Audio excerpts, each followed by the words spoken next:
ప్రియ సహోదరి సహోదరులందరికీ నా హృదయపూర్వకమైనటువంటి వందనాలు చెల్లిస్తున్నాను.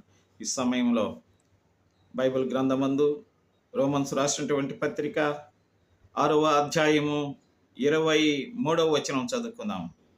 ఏలయనగా పాపము వలన వచ్చు జీతము మరణము అని వ్రాయబడి ఉంది. For the wages of sin is death అని వ్రాయబడి ఉంది. నా ప్రియమైనటువంటి సహోదరి సహోదరులారా, లోకములో మనం పాపం చేస్తే దానికి జీతం మరణమే అని దేవుని యొక్క వాక్యం తెలియచేస్తుంది.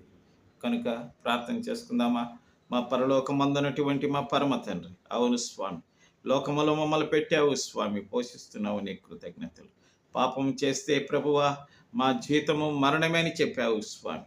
మేము నాయనా మా స్వామి పరిశుద్ధంగా జీవించటానికి, పాపం చేయకుండా ఉండటానికి నీ సహాయం మాకు కావాలని ప్రార్థిస్తూ యేసు నామమున ప్రార్థిస్తున్నాము తండ్రి.